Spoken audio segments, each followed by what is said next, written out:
This podcast provides a platform to discuss important questions and complex issues, challenge the status quo, and confront the boundaries of the establishment. I'm retired police chief Daniel Hahn. I went from being arrested at 16 to serving over 34 years in law enforcement. My goal is to keep you informed with news not being reported, voices not being heard, and the untold history of how we got here so that we can create a way forward.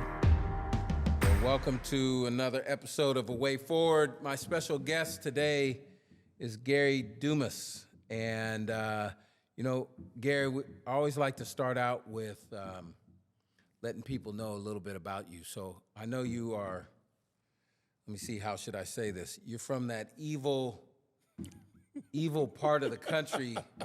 Here we go. Where those, those evil Kansas City Chiefs reside, arch enemy of the good guy Oakland, Las Vegas Raiders. So maybe if you would, talk a little bit about your experiences growing up in Kansas City and the things in your childhood and younger life that led you to where you're at today, which we'll talk about in a minute. All right, sounds good. And so, we're going to completely bypass that intro. I have to put it in there. Hey, it's your show. Yeah. But Kansas City, Missouri is where I'm from. That's where I was born and raised. Although I lived out, on the West Coast a lot off and on throughout the years, but primarily Kansas City. I grew up in Wayne Minor public housing. Whether it was Wayne Minor in Kansas City or anywhere else in the country, public housing is public housing. Mm-hmm. And believe it or not, it wasn't really, I guess because I was used to it, I lived there and that kind of thing. So that had become my norm based on a lot of the things I've seen on a daily basis, the fights and the violence and, taxi drivers coming there to pick up clients and drop them off, and some check in, wouldn't check out. And a lot of domestic issues. I think that was the thing that impacted my life the most going forward, looking back on it, was just the domestic violence that occurred a lot. And, domestic violence, not just from the physical fighting aspect of it, but a lot of the verbal confrontations and things of that nature. And so that was part of my norm. I didn't realize till years later, which we'll touch on, I'm sure, just there was traumatization in the making. Sure. Well, I'm also curious, like a lot of times, especially when I was younger, like going to junior college, and we'd introduce ourselves at the beginning of the semester or something, all the students in class, the teacher leading these introductions. And it seemed like every time people found out I was from Oak Park, which is a community here in Sacramento, people had this stereotype about Oak Park that like I didn't recognize. Like they're like, "Oh my God, how'd you make it out?" I'm like, "Make it out?" Well, one, I was still living there when I was in junior college, but I loved my neighborhood. Like I had all those things you just described were going on in the neighborhood, but I think they were just normalized for us. But like we had a blast growing up. So I'm curious, was that your same experience? It was. Even though all this stuff is going on, what people on the outside think of the neighborhood is different than what people on the inside think of the neighborhood, despite all the trauma and everything. Yeah, I'm glad you alluded to that, because that's exactly what I was thinking after I made that initial opening about my experiences there. But wouldn't trade it for nothing in the world. Wouldn't trade it for nothing in the world. To us, that was our experiences with community. I mean, when you think about, 1,000 people doing the hustle, back in the 70s. I don't think the electric slide was out back then, but the hustle was big back then. I remember it like yesterday, George Clinton, Tear the Roof Off the Sucker album, the Mothership Connection, whatever it was named at the time. And man, he played that on loudspeakers and everybody would mount up, and then it would be on. So yeah. But so have you been back to the neighborhood in the last, say, decade or so, and has it changed? Has it been gentrified or anything different, or is it still pretty much the same as when you? That's a good question. I hadn't been back in a while, only because of what I'm doing in the present takes me so many places and keeps me so engulfed in what I'm doing now. But at one time, I was going back often. Not only that, I was actually doing some programming there at one time. They had a community director over at the what was called the office at that time, and that was just an environment where a lot of recreation and things like that had taken place. And so at the time, one of the community directors that I knew from years earlier knew what I was into in those days.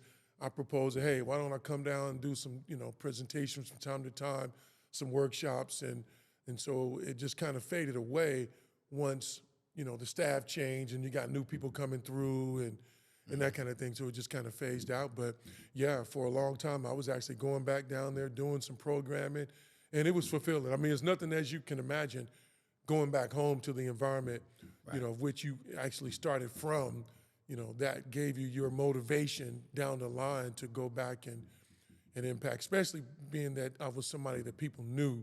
It's something about people coming in, but then somebody that can attest to these things that they're now talking to you about. It has just some common establishing experiences. credibility. Absolutely.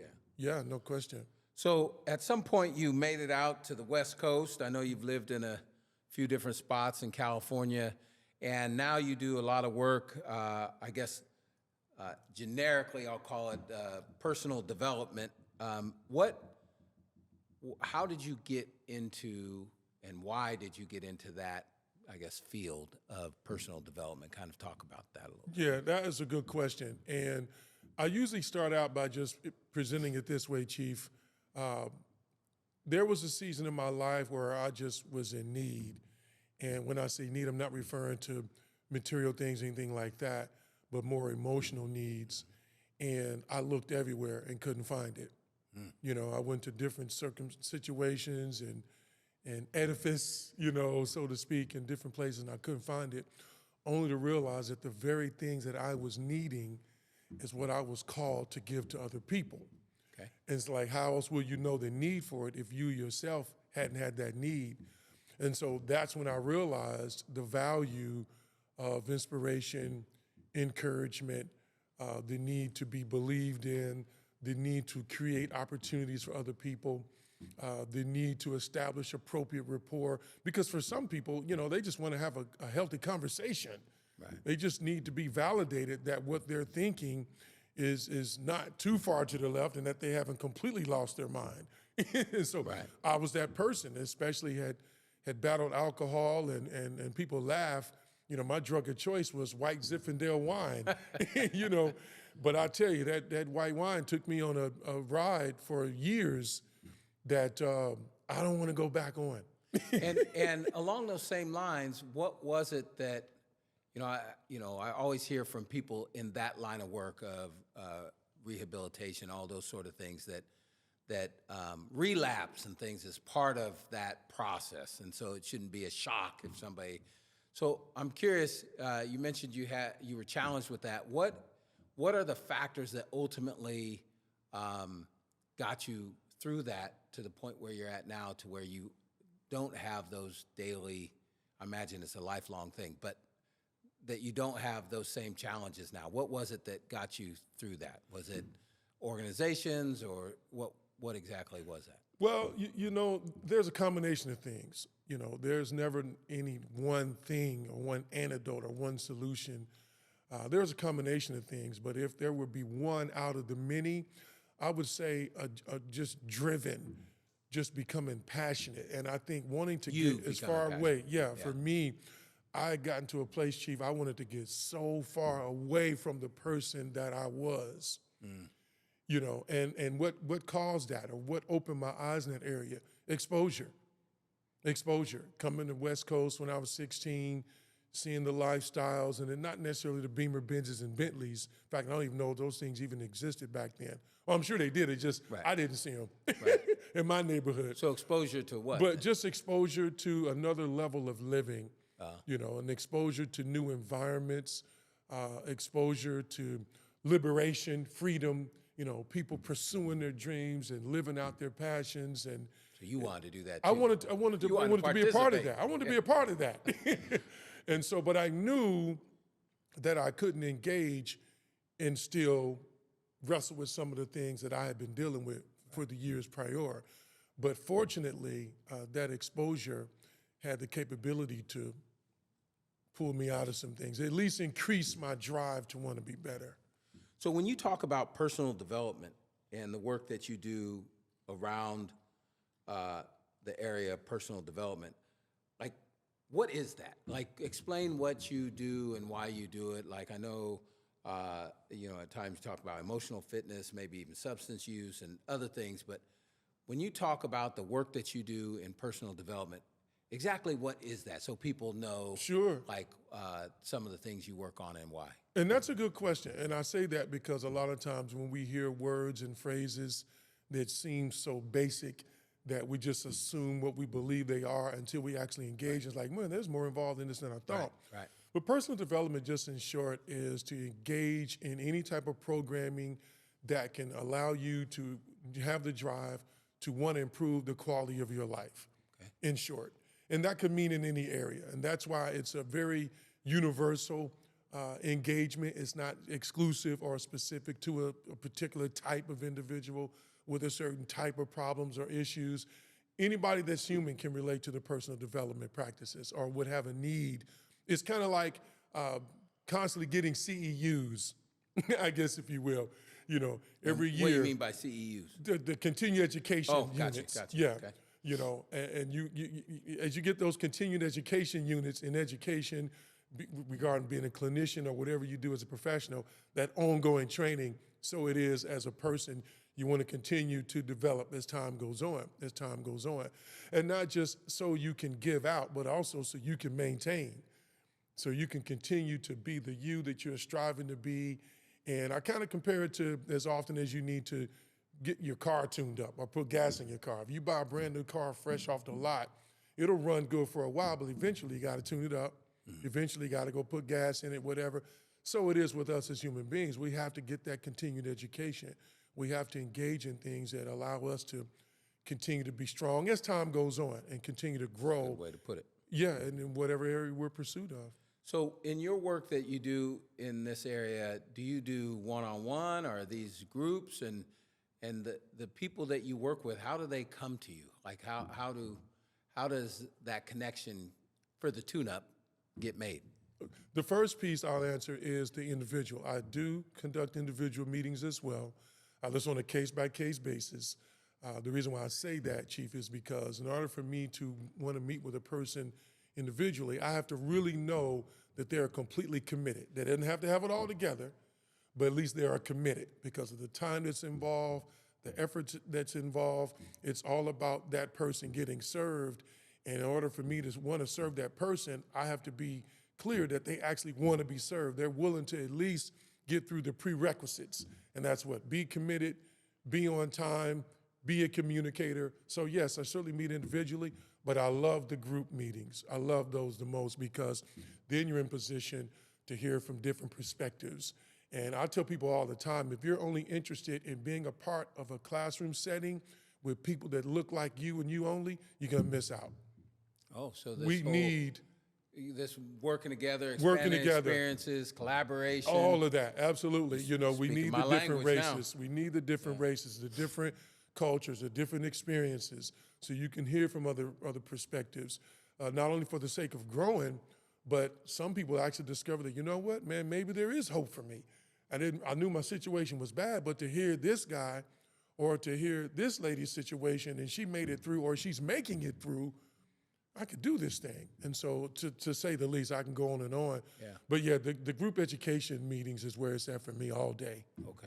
Absolutely. So, one of the things one of the reasons why we do this is, and the name A Way Forward is to how do we create a better tomorrow for all people in our communities. And so, you don't have to watch the news very long or pay much attention before you realize we got a lot of challenges in society today, whether it's the criminal justice system with reentry, how do we ensure that when people are coming back to the community, there's a higher chance of being great parts of their communities when they come back home, to rising crime, to poverty, to the things that are that take place in some of our most impoverished, challenged communities. but how do we make tomorrow better for all those people? So with your personal experience, growing up where you grew up in impoverished area in the projects in Missouri, to the professional work you do, what would you say are some of the main things that us as a community, us as a society should be thinking about, working on to actually accomplish tomorrow being, better for all people? That's a good question. I love that way forward. I love that. That's very point blank, to the point. And I thought about that even since we had our conversation on yesterday. And there's a lot of information that I can share, but one of the things I always try to stay away from is things that for the sake of fluff. And so what comes to me, We like to stay away from that too. oh yeah, it didn't work. I remember going and hearing meetings and stuff, and I'll leave out in tears because it wasn't enough to sustain me, to get me from one place to the next. But I want to share from a clinical perspective, if you don't mind. Yes, absolutely. And all of the counseling theories, there's one in particular, and I'll translate this and everything so people understand, our viewers and everything. But the trans-theoretical model, practically known as the 5 stages of change. I love this model. And what this does, Chief, is that no matter what person you meet, whatever setting it is, you will be able to, I can always identify what stage of change a person is in. And here are those 5 stages. And to your point, a way forward would be to identify these 5 stages of change, which stage of the 5 changes is a person in, and then I'll share how they can continue forward from one stage to the next. The first stage is the pre-contemplation stage. That's the stage where a person is just, at that point, is not convinced that they are where they are due to the contribution of their own decision making. So that'd be similar as they haven't hit rock bottom. They haven't, or they're in denial. Okay. They're in denial, and I don't make mockery of that. One of my approaches as a professional, as a person, is to be very non-judgmental, because wherever a person is, they're there for a reason, and they need help coming out of that. So their pre-contemplation stage is that stage where at least I can see where you are, and there's a treatment modality in place for that to take them forward, which is to the contemplation stage. Pre-contemplation to contemplation. That's the stage where they realize after meeting with me that, you know what, okay, yeah, I can see now where I made a left when I should have made a right, or I can take some responsibility for my actions or my role, or even my ignorance in a situation. So we have taken them forward from the pre-contemplation to the contemplation. And if a person's already in the contemplation stage, then we take them to the preparation stage. That's the stage where now it's made up in their mind, and we both know that stage alone can take some time. Right. It's a lot easier said and done to say, you know what, I got to get prepared. But there's so much involved in just getting prepared, and that's why when I talk about change, I don't really use the word change, I use the word experiment. Because when you talk about change, typically by default as human beings, when we talk about change, we think about all the things that's involved first before the change actually begins or takes place. So when I come from the approach of experiment, it's a lot easier to embrace. You can step one foot in and keep one foot out. You're just trying it out, and then if it works, you can cross over into it. It's a lot easier to engage. And so that preparation stage, at least at some point, they're ready, their mind is made up. They can still be a little ambivalent, which means that they know it's going to take some work that they're not willing to quite commit to, but if they want to get to the other side, they got to put in the work. So that's the preparation stage, and then the action stage. Now, the action stage can seem like, well, yeah, of course. Well, there's a lot involved in that, because sometimes, and I see this a lot, where people are doing a good job at the wrong things.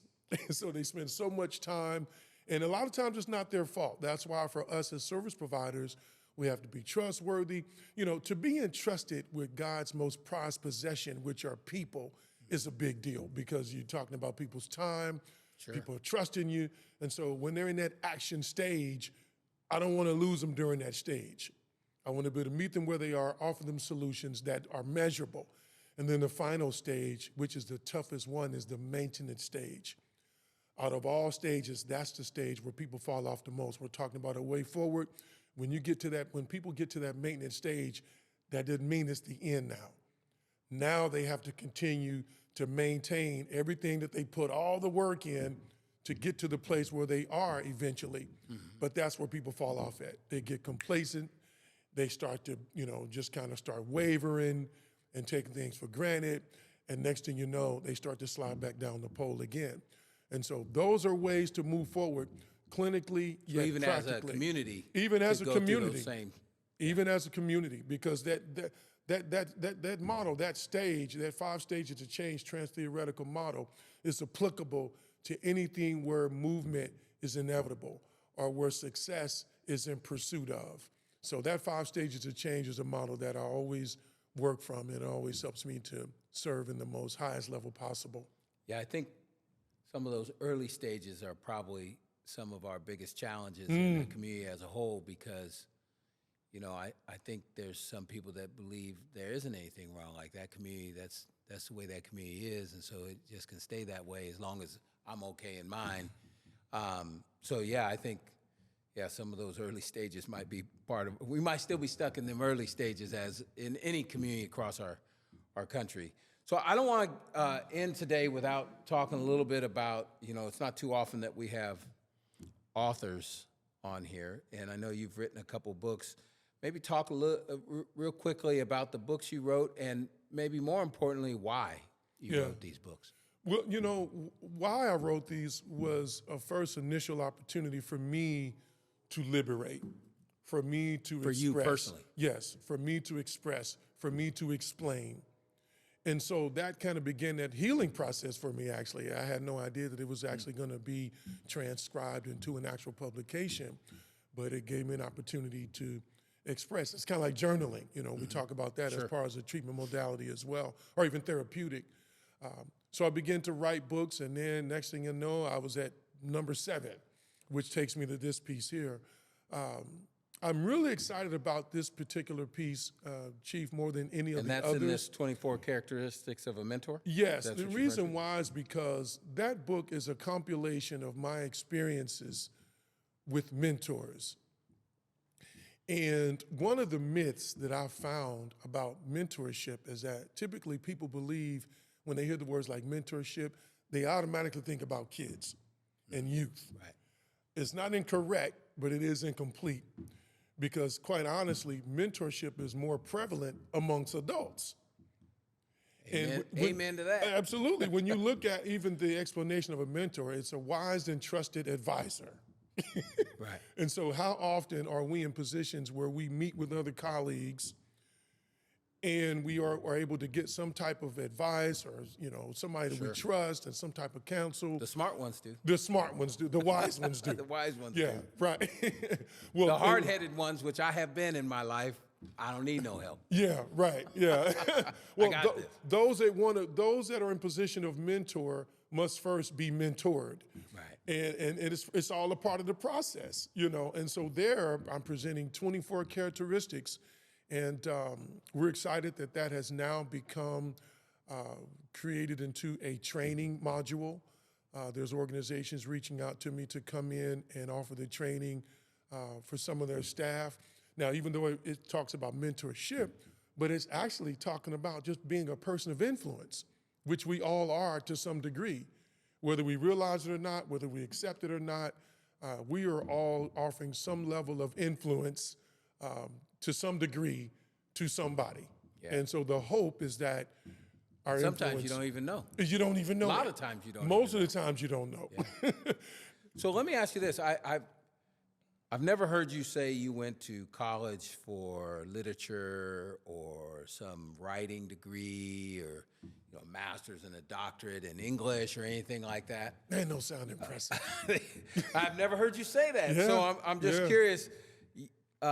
Maybe you have all that and I just haven't heard. Yeah. But now you're an author, I assume, without all those things. Yeah. What made you think you could write books without, maybe the traditional way? Yeah. First of all, I'm glad you brought that up because for a while I would shy away from it. Hope people wouldn't ask. Years ago. But I just realized, and for me as a believer, I just became convinced in my relationship with Christ that, when you're called, of course, it's more involved than just you being called. You got to put the work in. You got to sharpen your axe, as I call it. You got to become educated. whether you go get it or pursue it on your own, you have to consider, you have to become a credible source. And so, no, I don't have the impressive accolades, which they are impressive, and it'd be nice to have, but there wasn't the route that I had gone for several reasons. But looking back on it, I'm grateful to have been the person that I have become through the means that I've become this person as. And so I just started writing with no idea that it was going to turn into an actual publication. And one of the things, same to your point, was what was it that gave me the inspiration? Well, I looked at the response, the confidence. I looked at the reaction. I looked at the response that people had when reading that people had towards what I did or what I still do. Because it's one thing for us to say who we are or who we believe to be, but it's another thing when the people that we serve say or recognize or describe us as people that they see us as. Which I've recently heard you described as Mr. or Dr. Inspiration by a certain person. Yeah, well, oh yeah, and I want to bring his name up, by the way. And Bob, if you're watching, I'm going to talk about you. Love Bob, you know. And that's Pastor Bob from Midtown. Pastor Bob from Midtown, absolutely. About 12 years ago, maybe even 15, Bob was one of the lead administrators as well as pastors based out of South Sacramento. And it was Bob Ballion, Sherwood Carthen, and I'm going to mention a few of their names. I haven't talked to in a while, but I'm still going to mention their name because of the impact they had on me. Kyle Phillips.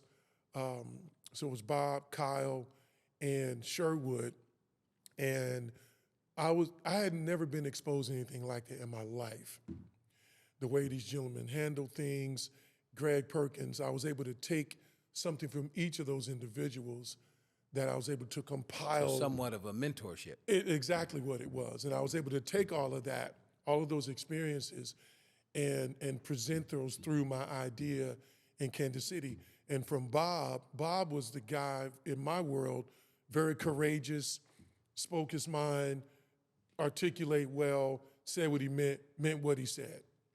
Sherwood was the guy that could be very, very passionate and not afraid to be, being 6'8".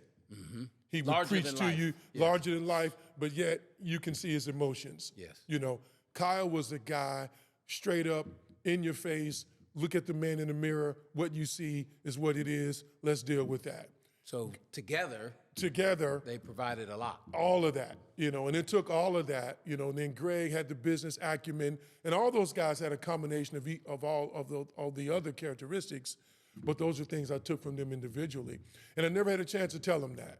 And so all of those things, I went back to Kansas City, and I believe whatever you're attracted to is what you yourself possess. And I was attracted to those characteristics. And I went back to Kansas City, and I created my own programming out of it, and was able to incorporate all of those experiences as well as that exposure that I talked about earlier. And that's what is a huge contribution to the person I am today. Good. So if somebody wanted to get a copy of your book or books, or even explore possibly utilizing some of the services in regards to personal development that you provide, how would they go about that? How would they get in touch with you, or how would they purchase a book?